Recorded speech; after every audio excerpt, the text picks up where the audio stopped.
Hi everybody, it's Stefan Molyneux from Freedomain Radio. Hope you're doing very well. So let's do an article, shall we? They seem to be relatively popular in the deconstruction thereof. Not read it yet, was recommended to me. This is called Animadversions on Atheism by David Deming, or Deming. And he writes, Atheism is all the rage. Like Platonism in Renaissance Italy, it has become a lovely intellectual fashion embraced by all the snobs.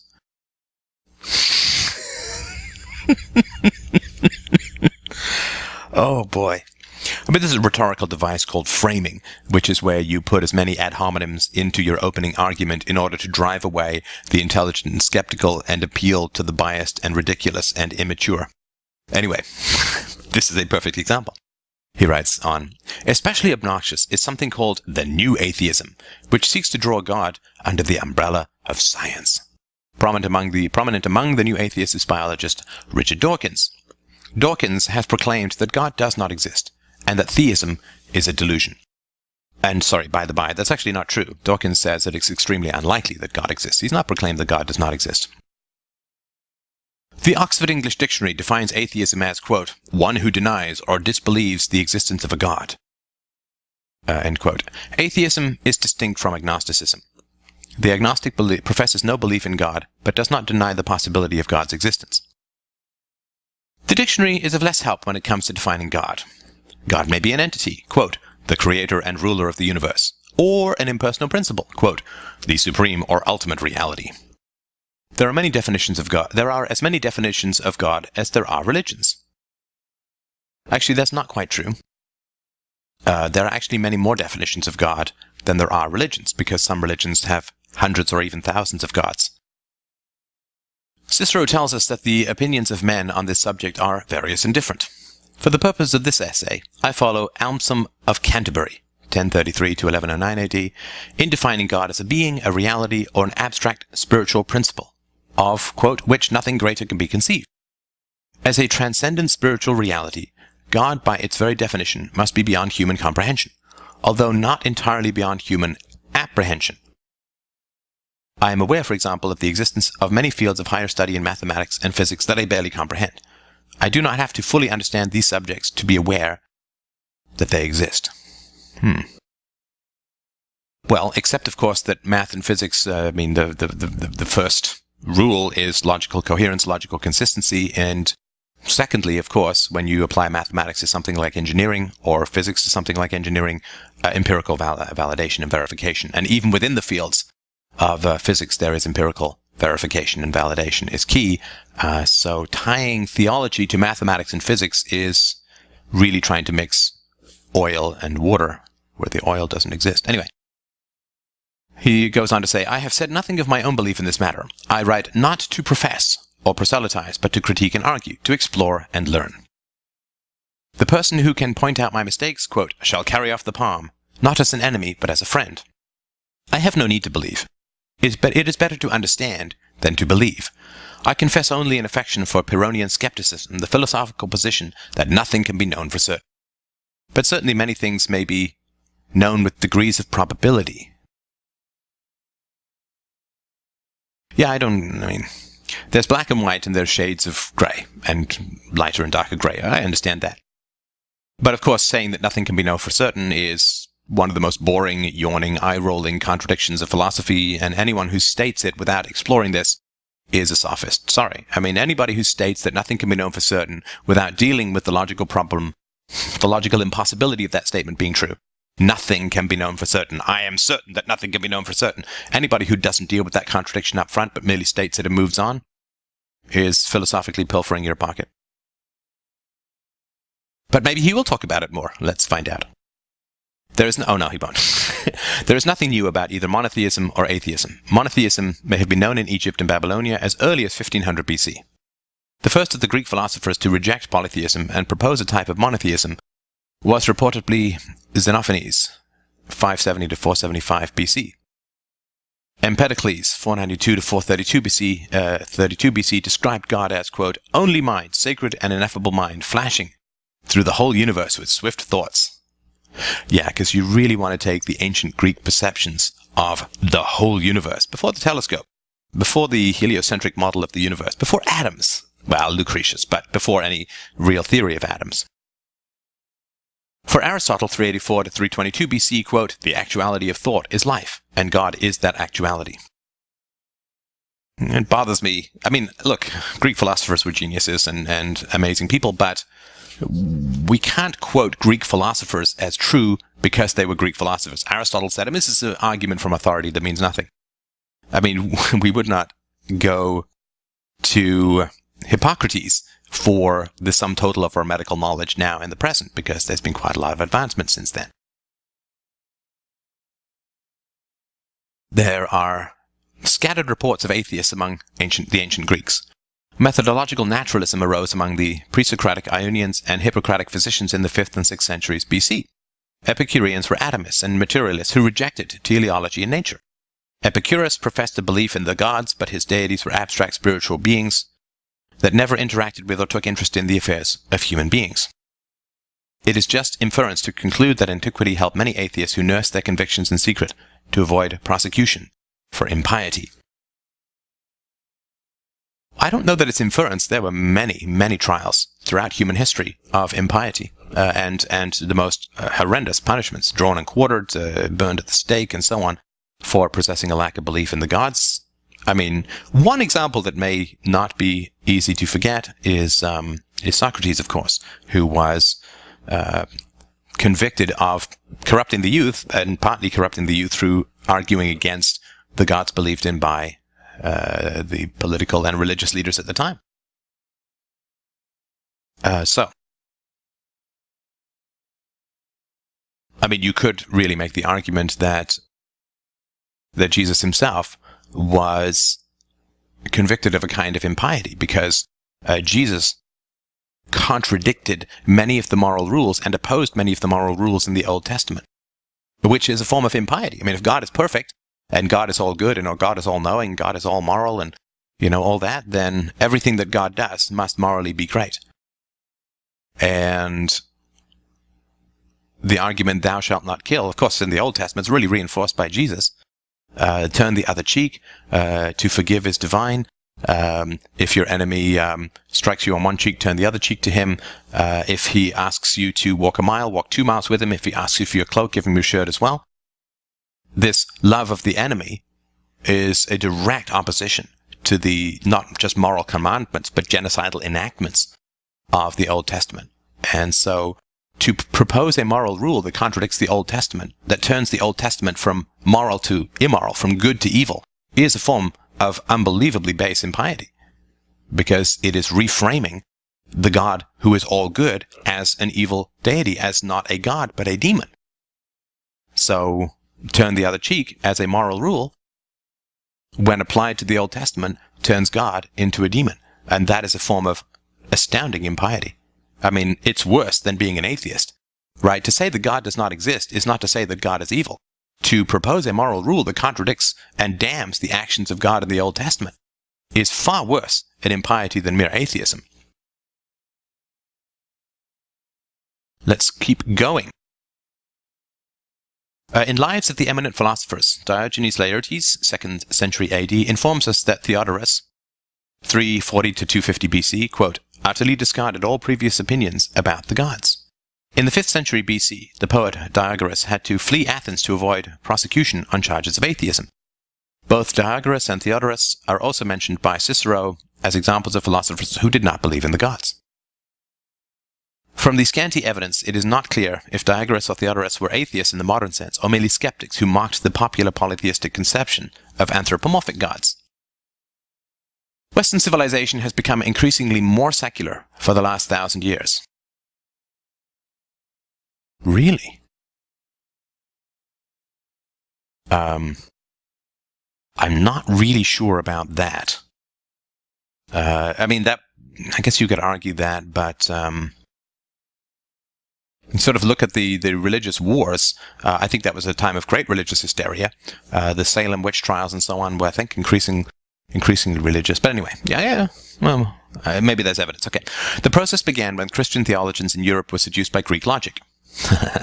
Seduced. See, again, there's a phrase. It's not whether Greek logic is true or not, and calling it Greek logic is to damn it implicitly, right? you could argue when Christian theologians rejected superstition in favor of rational thinking, right? That would be another way of putting it. We're seduced by Greek logic is like, I don't know what kind of image he has of Greek logic. If it's wearing, assless chaps and gripping a rose between its butt cheeks, I don't know, but it's not really a seduction. It's really an acceptance of truth and reality. Anyway, to go on. Anselm of Canterbury, 1033 to 1109 AD, sought to construct an argument for the existence of God that was based entirely on logic. Anselm's approach was cemented by Thomas Aquinas, and scholasticism became the predominant intellectual school in Europe for the next few centuries. Both Anselm and Aquinas claimed to place faith before reason, but in using reason to justify faith, they unwittingly acquiesced to the superiority of reason. In 1543, Copernicus's Revolutions, a technical work in astronomy, began the process of unraveling the unity of the medieval European world by removing the Earth from the center of the cosmos. I don't know, that's interesting. Again, you gotta watch language with this kind of stuff. First of all, it wasn't Copernicus's book that removed Earth from the center of the cosmos. I mean, that was gravity and physics that did that billions of years ago. Right, so it didn't change, right, to accurately describe the universe. It's not changed the universe into that which you describe. It wasn't like the Earth was the center of the universe and then this book came out and there was this massive cosmic shift. You gotta watch this kind of stuff, right? The unity of the medieval European world, which would be to say that there was no particular conflict in the medieval European world, which was to be to say that there were no wars. There was no unity in the medieval European world. There were serfs pitted against lords, there were priests pitted against each other, there were priests pitted against kings, kings pitted against nobles. I mean, it was a world of almost universal savagery and violence. There was massive ugliness, violence, conflict. Just look at the lifespan of people in the medieval world. I mean, it was less than the Roman Empire, which itself was only 21, the average lifespan. Anyway, many of the icons of the scientific revolution were devout Christians and fervent theists. Johannes Kepler, Robert Boyle, and Isaac Newton all viewed experimental philosophy as entirely consistent with and complementary to Christianity. Well, you got to be really careful with this stuff because, Galileo was hauled up in front of the Inquisition and, threatened with torture, as, of course, was Martin Luther, and there were records of literally hundreds, if not thousands, of scientists who were tortured, imprisoned, burnt at the stake, drawn and quartered, just murdered in so it's really tough. It's like saying that there seemed to be quite a lot of Marxists or quite a lot of communists around under the Stalinist totalitarian regime in 1952. There seemed to be quite a lot of them around. Well, no, it's because if you weren't a communist under Stalin's Russia, you would be killed, you would be exiled, you would be thrown into work camps, you would be drugged as an insane person. Until there's free intellectual inquiry, it's really tough to establish the true philosophical positions of people. I mean, to take an extreme example, and perhaps an offensive one, but, offense against an argument is just a sign of a guilty conscience. There seemed to be an unusual amount of obedience and deference to authority among inmates of concentration camps in the 20th century. All right, let's keep going. But the scientific revolution replaced revelation by observation. But the scientific revolution replaced revelation by observation and reason. Consideration of final purposes was excluded from experimental philosophy. The epistemological revolution was completed during the 18th century Enlightenment. Yeah, okay, so instead of making stuff up, you actually had to prove stuff, right? Because revelation is just, I thought of it, it occurred to me, I had a dream, I had a vision, I have a brain injury, or I have problems with my neural network in my brain, and therefore I get these delusions. And you can actually, by damaging the brain, or by injecting medication into the brain, or subjecting people to particular stimuli, you can produce religious visions. I mean, it is a brain injury. So he goes on. Newtonian physics explained the mechanical universe through the impersonal action of natural law. But scientists and philosophers still needed God to explain the origin of life. The proximity of God to the word explanation is mind-bending. God explains nothing. God explains less than nothing. God is worse than explaining nothing, because at least when you explain nothing, everyone knows you're explaining nothing. Right? So if I say, Bubbles, my sock puppet, created all life, everybody knows that that is not an explanation that answers anything or explains anything, therefore they will continue to look for the source of life. But when you say God created life, people think that that's some sort of explanation.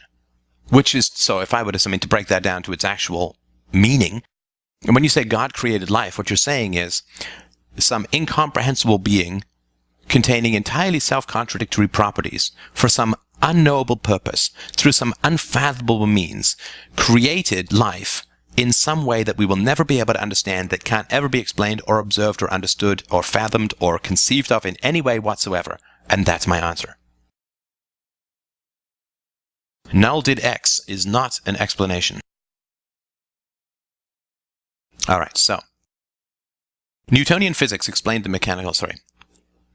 At the beginning of the 19th century, we find Richard Kirwan, the president of the Royal Irish Academy, maintaining that geology graduates into religion. In 1829, the Royal Society of England undertook the publication of the Bridgewater Treatises, works that were commissioned to illustrate the power, wisdom, and goodness of God. In 1859, Darwin published Origin of Species. Darwin's theory was proposed to explain the evolution of life, but was subsequently invoked to implicitly explain the origin of life. I'm not sure what that means. After Darwin, God was no longer necessary to answer scientific questions. By the end of the 19th century, God had been expelled from the sciences. On April 8th, 1966, Time magazine published the infamous red and black cover that posed the question, "Is God dead?" The secularization of Western society was not yet complete, but was certainly substantial. All right. We see, after Darwin, God was no longer necessary to answer scientific questions. Again, God doesn't answer any scientific questions. Invoking the incomprehensible does not explain the rational. The atheist views this historical process as the inevitable triumph of human progress. Science, Carl Sagan assured us, is a candle in the dark that dispels the demon-haunted world. Religion and theism are to be extinguished the same way that diseases of polio and smallpox were conquered. God is just another superstition that must be eradicated to further the march of human progress. Imagine, the songwriter says, a world with no religion. Then we will all live happily together in a peaceful, communistic utopia. Yes, and it is, of course, enormously tragic that trying to get rid of religion tends to produce some pretty unholy abominations. It's like trying to push in one side of a balloon. All that happens is the other side bulges out. What needs to be gotten rid of is irrationality, not religion, not communism, not socialism, what needs to be opposed is irrationality. And if you drive the priestly class out of religion, they simply reemerge in another form. They reemerge as the media. They reemerge as psychiatrists.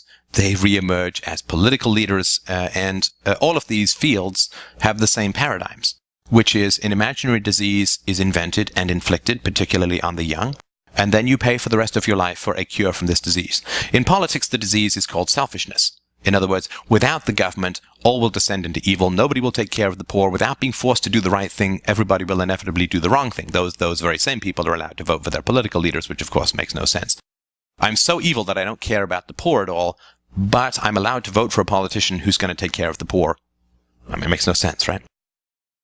So the disease called selfishness is invented and inflicted upon children through public schools, and then you have to pay politicians until the end of time to cure you of this imaginary disease called selfishness. In psychiatry, of course, at least according to the experts that I've read, of which I'm not one, the disease is called mental illness, and you have to pay psychiatrists and drug companies to cure you of this imaginary ailment for the rest of your life. In religion, of course, the disease is called sin, and you have to pay the priests for the rest of your life to cure you of this imaginary ailment. Anyway, so yeah, I mean, if you can invent diseases, then you can be paid for non-existent cures. It's the oldest scam in the world, and the other thing, I mean, in communism, right, the disease is called greed, and you have to surrender all of your property to your masters to cure you of the disease called greed and materialism for the rest of your life. So, so you have to really combat irrationality, not any of its particular manifestations. Otherwise, you're just playing whack-a-mole, and unfortunately, millions of people get destroyed every time you have to hit that mole. To the atheist, religion, especially the Christian religion, is the spawning ground of horrors and atrocities. The witch mania and the Spanish Inquisition were perpetrated under the guise of Christianity. Before the Reformation, the Catholic Church and papacy were dens of iniquity and hypocrisy. In 1501, Pope Alexander VI presided over the infamous Banquet of the Chestnuts, at which 50 naked prostitutes danced. After the Reformation, men had other men burned to death over disagreements on minor and obscure points of religious doctrine. Oh yeah, it was brutal. I mean, there was a traveler in Germany, I think in the 16th century, who said he could not pass a tree that did not have at least one body hanging from it. And I can't remember which group attacked the Anabaptists. The Anabaptists believed in adult baptism, so what they did was they simply drowned them and said, go to your God that way. That was just murderous. And one of the reasons the separation of church and state had to be effected was the amount of violence that was being committed against Christian on Christian violence was so extreme because they were all trying to gain control of the state and impose their religion on everyone else that everyone said, okay, we've got to take the power of imposing religion away from the state because it's the only way we're going to stop this genocide. So, not only did Catholics fight with Protestants, the Protestant sects fought with each other. In 1553, John Calvin had Michael Servetus arrested and executed. Johannes Kepler was refused the sacrament of communion because he would not accept the doctrine of ubiquity. And there is much truth in the traditional view that religion and science are antagonistic systems of knowledge. No, there's no truth in that, actually. Religion is not a system of knowledge.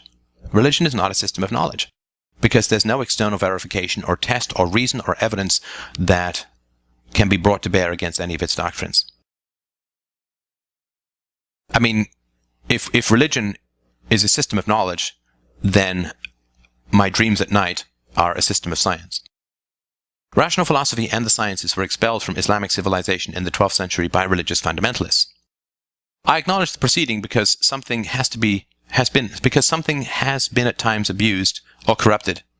I acknowledge the proceeding, but because something has been at times abused or corrupted does not convince me that it should be altogether discarded. Intolerance is not so much the product of religion as it is the normal human condition. You see, here now we have the sin that is invoked, right? Which is why things go wrong. Religion, like science, can be both used and abused. Science tells us how to make both antibiotics and mustard gas. The science of chemistry informs the manufacture of explosives. Explosive chemicals can be fruitfully applied in mining and civil engineering, but they can also be used to murder. Science is inherently amoral. Perhaps we object more strenuously when religion is abused because religion has pretensions to moral authority.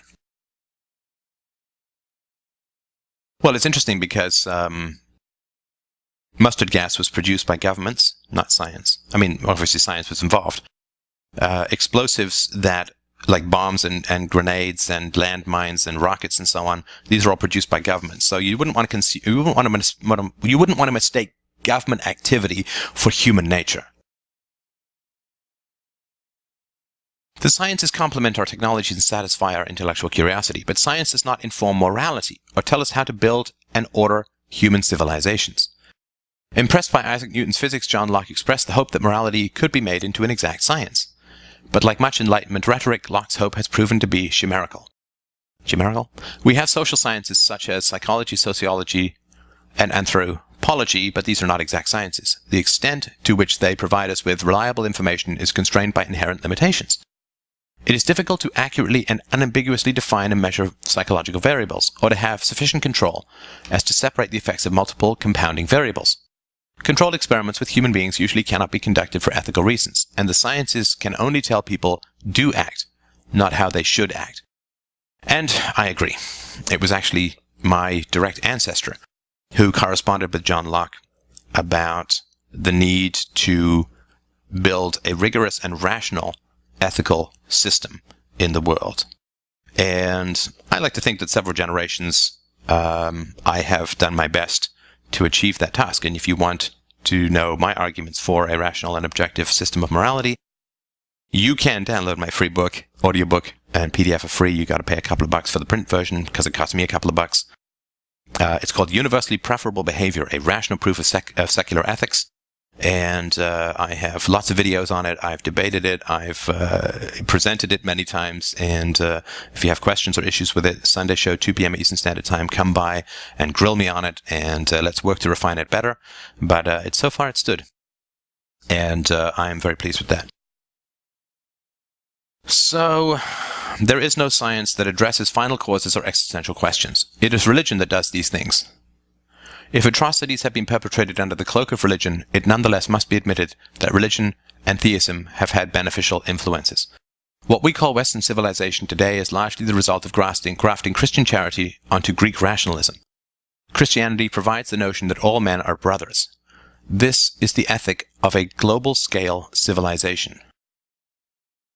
I'm not sure that Christianity provides the notion that all men are brothers. You know, one of the challenges that, I shouldn't say Christians, and I mean lots of very nice Christians that I know, but the problem with people who accept the ethics of the God portrayed in the Old Testament is kind of a big problem. And the big problem is that he commands the murder of people of different religions, of people who don't believe in gods, of sorcerers, of witches, of children who disobey their parents. I mean, it's a pretty genocidal doctrine.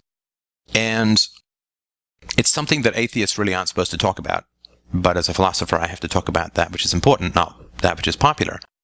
And so I'm not sure how all men are brothers when you're supposed to stone to death children who disobey their parents, or kill unbelievers and sorcerers and witches and so on, and people who switch to different faiths and so on. You know, if somebody were to be part of a doctrine, or was to profess the morality of a doctrine that said gays should be strangled and killed that way, it would not be crazy for me to say, if I were gay, that that's kind of offensive to me, and that really needs to be rejected. Of course, the moment that you reject a religious commandment to morality, you're saying that morality is not derived from religion. That's a very, very important point, right? So the moment you say, well, in the Old Testament, when God says to put unbelievers to death, that's not moral. Well, then you're no longer using religion as a source of your morality. And good for you. You know, thank you. I would really like to not be put to death. And of course, I'm not saying that most Christians would want to do that. But what you're saying, the moment that you reject some religious doctrine as put forward in the Old Testament or whatever religious text you accept as valid, the moment you say, well, that's not moral. I mean, wanting to put unbelievers to death, that is not moral. That is not right.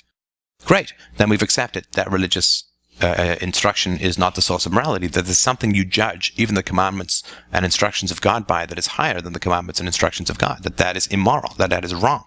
Stoning to death a woman who's been unfaithful is immoral, is wrong, is murder.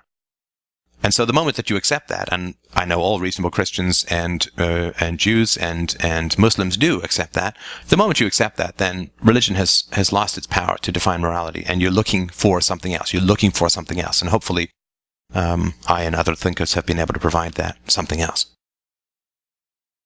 Christianity was instrumental in uniting the diverse tribes and cultures of Europe. It fostered unity, the growth of nations and commerce. Francis Bacon asserted that the progress of the sciences required mass cooperation. It therefore seems undeniable that Christianity and other religions have synergistically promoted scientific activity to the extent that they have encouraged people to get along peacefully. Well, okay, so I mean, this is a testable thesis, right? So if religion promotes peace, then the countries that are the most religious should be the most peaceful.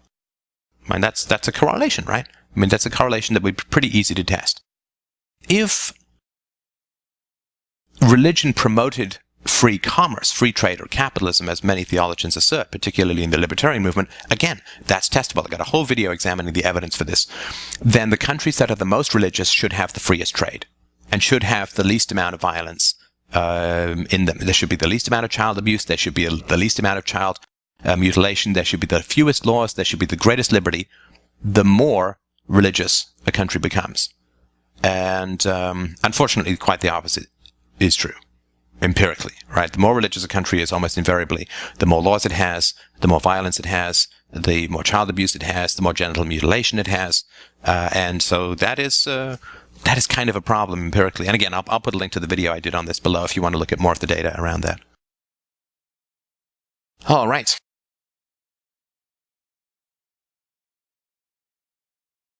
We need both science and religion. Since Homo erectus walked the earth, humanity has been defined by its use of technology.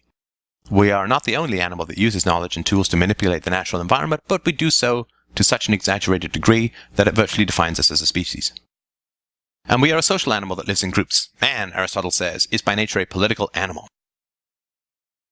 It's a tough translation from politics. Is by nature a social animal? Well, The problem is that all human progress really relies and requires individuals to act against tribal delusions. And so you could say that man is by nature a political animal, but to the degree that we enjoy the progress of the species, that is antisocial. That is the result of antisocial behavior on the part of individuals. So people who come up with new moral judgments, so people who said slavery was wrong, they were going against the tribe of their time. People who said that women should not be second-class citizens and should be equal under the law were going against the interests. People like myself who say that adult relationships are voluntary, you do not have to spend time with abusive people, whether they're spouses or parents or anyone, and that child abuse is the source of moral evils in the world. We are going against that which is socially accepted, and that 90% of parents spank, right? So you could say man is a social animal for sure, but the only reason we're not in the caves is people who are willing to tilt against the windmills of social prejudice and conformity. So religion tells us what to do with our knowledge and technologies. It establishes rules of order, informs us what is right and what is wrong. People are not born with the values that promote culture or civilization on a high level. See, again, here we have original sin. People are not born with the values that promote culture and civilization on a high level. I don't find that to be true at all. And I'm a parent. I've been a stay-at-home parent for 3 years, almost. And my daughter is very kind, is very sensitive, is very eager to please, is very eager to share. I have not, and she didn't start off not that way. I mean, there are times where she has selfish moments and doesn't want to share, but that's not her essence, that's not her nature. I have simply not interfered with the growth of that compassion and shown her compassion in return, which is really how it's taught. So if your children are selfish, you need to look in the mirror, not at this thing called human nature. But we always want to invent the demons that we have created and inflicted on our children. We always want to invent them as having come in from some other dimension. Ethics and morality must be deliberately inculcated. Absent moral indoctrination, people revert to their animalistic instincts.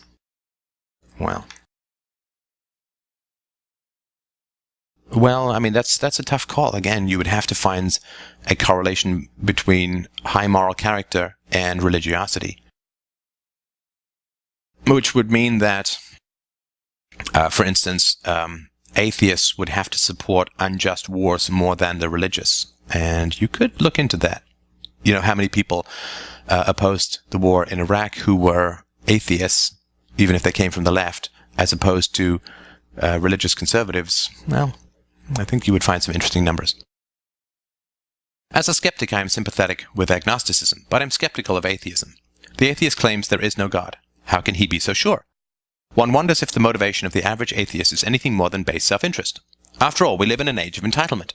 Everyone is entitled to everything, free from all the constraints imposed by religion and morality. The death of God surely makes us judges in our own cases. Well, actually, I mean, I sort of agree with that to some degree. The atheist doesn't claim there is no God. Extraordinary claims require extraordinary evidence. If I say to you, I have a 5-foot spider clutching at the top of my head, then you'd say, well, I can't see one. I say, well, no, the spider is invisible, you see. I say, okay, well, I will touch it. No, you can't touch that spider either. Okay, well, I'll try and see it on infrared. No, it doesn't respond to infrared either. Well, I'll try this. Well, I'll try that. I'll do x-rays. I'll shake some talcum powder over your head so that I can see the spider. Well, if every conceivable test to show that this spider exists fails, and the spider is immune from, the spider I claim exists is immune to all possible tests for its existence, and there's no such thing as 5-foot spiders in the world that we know of anyway, at some point it's okay to say, there's no 5-foot spider there. I mean, you have a delusion, you have a problem, right? So, I'm not claiming that there's no 5-foot spider. You've said that there's this extraordinary entity called a 5-foot spider on your head, and you're resisting all claims to, then there's no spider, right? There's no spider. I mean, otherwise, then anyone can say anything, and it's valid. But I agree that, as I argued in the video about boomers, that the fall of religion promoted the rise of selfish entitlement. Many of the arguments advanced by atheists are puerile. Most common is the invocation of the straw man fallacy. This is the well-known intellectual fallacy wherein one distorts a proposition into an absurd straw man that is easily knocked down. In medieval European art, God was invariably depicted as an old man with a white beard who lives in the clouds. The most infamous example of this was painted on the ceiling of the Sistine Chapel by Michelangelo. I am not aware of any better way to portray God in a painting. Actually, you could just paint the clouds. Anyway. But is there anyone older than 3 who believes that God is an elderly gentleman who lives in the cloud? A common type of atheist is the 18-year-old college student who is shocked to discover what he should have figured out by the age of 12, that there is no anthropomorphic God. The eager youth, in his ignorance and vanity, immediately concludes that all conceptions of God are null and void. This he declares to the world with the same impassioned fervor as the religious fanatic. One is reminded of Macaulay's description of Thomas Aikenhead, the unfortunate youth who was hung for atheism in 1697. Quote, "He fancied that he had lighted upon a mine of wisdom, which had been hidden from the rest of mankind, and with the conceit from which half-educated lads of quick parts are seldom free, proclaimed his discoveries."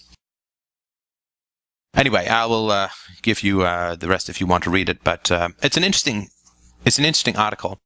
Again, there's no particular rational, logical proofs that are put forward, and a lot of it is sort of, it's interesting. He says that atheism creates straw men, and then he says that atheists believe that God is a man who lives in the clouds. I don't know any atheist who believes that, even the young ones. So again, that seems to me kind of like a straw man. And I mean, this is something I have to constantly watch myself for. It is most tempting to ascribe to your opponents the intellectual errors that you yourself are unconscious of committing, and it's something I have to watch out for all the time.